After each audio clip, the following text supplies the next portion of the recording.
Halo teman-teman sekalian, dalam video kali ini kalian akan melihat dokumentasi proses pembuatan tempe menggunakan alternatif lain selain kedelai, yaitu menggunakan biji kacang hijau.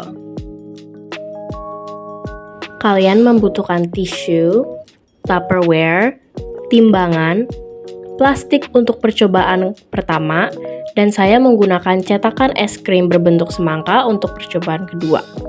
Lalu kalian membutuhkan nampan, pisau, sendok, saringan, serta baskom. Jangan lupa juga kalian membutuhkan panci stainless steel untuk mengukus kacang hijau, serta kain untuk membungkus kacang hijau saat dikukus. Untuk bahannya, kalian membutuhkan biji kacang hijau, ragi, air, dan tepung tapioka. Pertama-tama, saya menuangkan 100 gram biji kacang hijau ke dalam mangkok plastik. Kemudian, saya mencuci kacang hijau hingga bersih, serta membuang biji yang jelek atau mengapung saat proses pencucian. Lalu, saya meletakkan biji kacang hijau di dalam Tupperware dan menambahkan air bersih sebanyak 3 kali lipat tinggi kacang hijau. Lalu, saya merendamnya semalaman atau kira-kira 12 jam. Berikut adalah foto sebelum dan setelah direndam 12 jam. Selain untuk membuat kulit kacang hijau mudah dikupas, perendaman ini juga memungkinkan pertumbuhan bakteri asam secara alami dan menciptakan suasana asam yang diperlukan. Langkah keempat, saya menuangkan biji kacang hijau ke dalam baskom, lalu saya bilas beberapa kali hingga kulit terpisah dari bijinya. Lalu saya aduk searah jarum jam dan menggunakan saringan untuk memisahkan kulit dari bijinya, karena setelah ini kulit akan dibuang.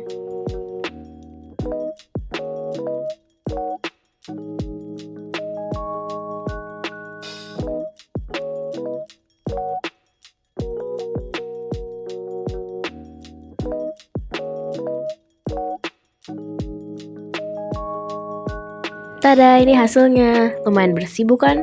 Jangan lupa menyisihkan sedikit kulit sebagai identitas kacang hijau. Kemudian saya membungkus biji kacang hijau dalam kain putih dan mengukusnya selama 30 menit di api sedang. Lalu biji kacang hijau saya letakkan di atas nampan yang sudah dilapisi tisu dan membiarkannya di depan kipas angin selama kurang lebih 2 jam sampai kacang hijau benar-benar dingin dan kering. Nah, karena kacang hijau sudah kering, saya akan menaburkan 0,1 gram ragi di atas tempe. Tetapi karena jumlah ragi terlalu sedikit, saya menambahkan 1/4 sendok teh tepung tapioka agar dapat rata tercampur dengan kacang hijau. Langkah terakhir, saya membungkus kacang hijau dengan plastik yang sudah dilubangi menggunakan pisau. Masing-masing memiliki 10 lubang depan dan belakang. Di sini, saya juga menaruh biji kacang hijau di dalam cetakan es krim. Saya ingin bereksperimen dan membuktikan bahwa tempat itu tidak terlalu mempengaruhi proses fermentasi tempe tersebut. Jadi mau di plastik maupun di cetakan, hasilnya akan tetap sama. Jadi saya membuat total 2 batch atau 2 kelompok. Kemudian, kedua kacang hijau tersebut saya letakkan di dalam styrofoam dan saya tutup dengan kain selama 24 jam dalam suhu ruang 26 sampai 36 derajat Celcius. Kemudian saya keluarkan untuk diangin-angin dan dia taruh di atas meja selama 12 jam. Sekarang saya akan menjelaskan proses fermentasi pada biji kacang hijau. Jadi, selama 2-3 hari, kapang akan terus tumbuh dan menghasilkan asam laktat. Kapang ini adalah salah satu jenis fungi yang biasanya tumbuh pada permukaan makanan. Nah, asam laktat ini memberikan rasa asam pada tempe dan juga berperan sebagai pengawet alami. Jika tempe dipegang dan sudah terasa hangat, berarti fermentasi berhasil.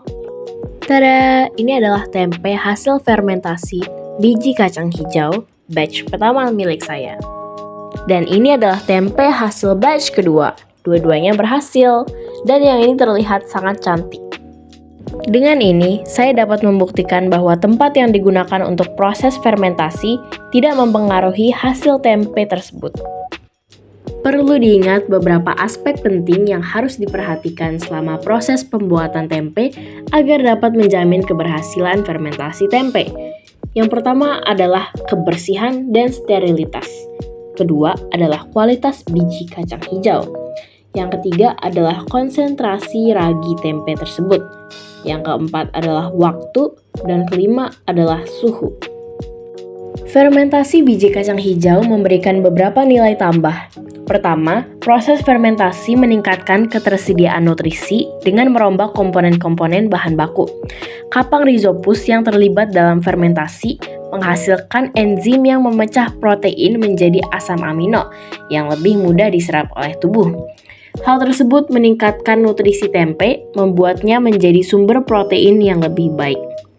Selain aspek nutrisi, fermentasi juga memberikan rasa, aroma, dan tekstur yang khas pada tempe, menjadikannya produk yang lebih bervariasi dan disukai secara kuliner.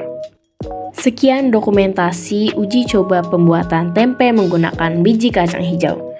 Terima kasih telah menyimak dan mendengarkan kepada Bu Eus dan teman-teman. Tuhan memberkati.